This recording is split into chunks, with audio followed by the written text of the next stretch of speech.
C'est le casse-tête de tous les élus. Où installer les gens du voyage? Beaucoup relèguent les caravanes loin des centres-villes, dans des zones industrielles. Enquête sur des aires d'accueil, loin d'être accueillantes.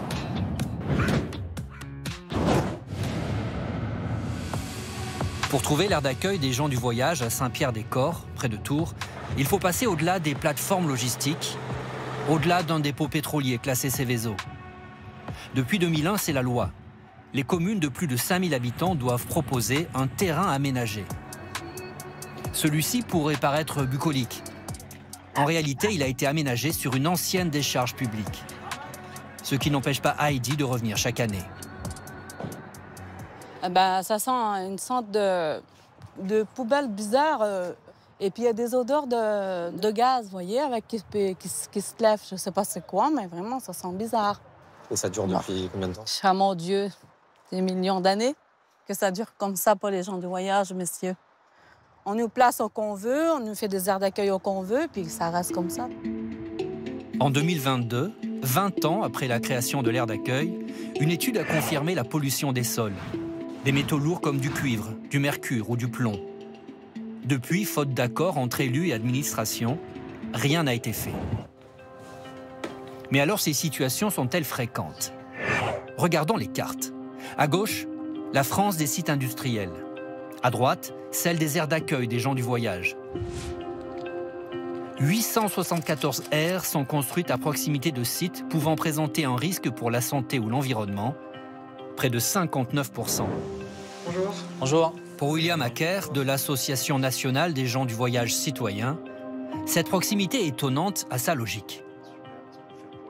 Quand un élu porte ce projet-là, il a affaire à une sorte d'hostilité locale immédiate, des gens qui s'opposent au projet d'aire d'accueil. Et donc, on va avoir tendance à éloigner au maximum les aires des autres habitants. Et l'éloignement, ça coûte cher. Il faut tirer des câbles, le raccordement électrique en eau, viabiliser les terrains. Et donc, on va rapprocher ces lieux d'accueil d'autres lieux qui existent et qui ont été éloignés pour d'autres raisons. Par exemple, des usines pour des raisons environnementales. Mais ces choix rationnels peuvent se révéler tragiques.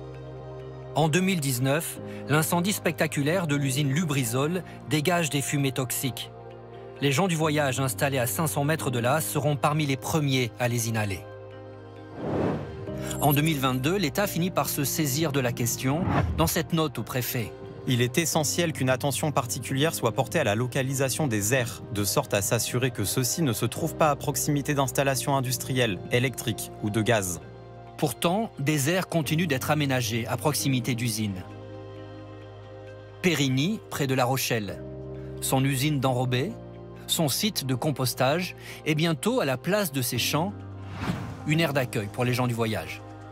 200 caravanes pourront faire étape sur ces 4 hectares au pied des usines. Ah ben voilà, vous sentez l'odeur sur le secteur. De fortes odeurs de compost et d'hydrocarbures, sans compter des doutes sur la pollution des terres. Madame la maire ne comprend pas le choix de ce terrain, les gens du voyage non plus.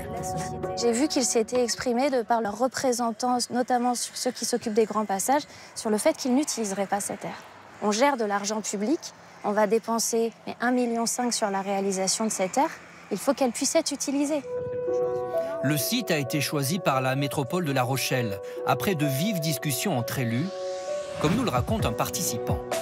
C'est comme avec une déchetterie, une station d'épuration ou une éolienne. Les maires disent « on en a besoin, mais pas chez nous ». Les gens du voyage, c'est un sujet extrêmement sensible. Heureusement que je n'ai pas enregistré tous les propos qui se sont tenus lors de toutes les réunions, parce que c'est très dur. Il y a une stigmatisation. Sous pression de l'État, la métropole de La Rochelle a l'obligation de construire de nouvelles aires pour se conformer à la loi.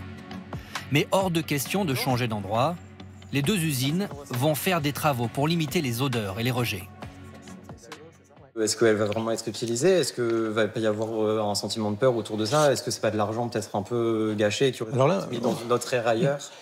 Là, on n'est pas sur de l'habitat, on est sur du passage. Le passage moyen va tourner autour de 10 à 15 jours. Les gens ne vont pas rester là toute l'année. Donc il n'y a pas d'inquiétude pour ces personnes, puisqu'ils ne seront pas résidents sur ces aires de grand passage. L'enquête d'utilité publique est terminée. Les 5 propriétaires des champs devraient être expropriés. Les premières caravanes sont attendues d'ici l'été 2026, mais viendront-elles ?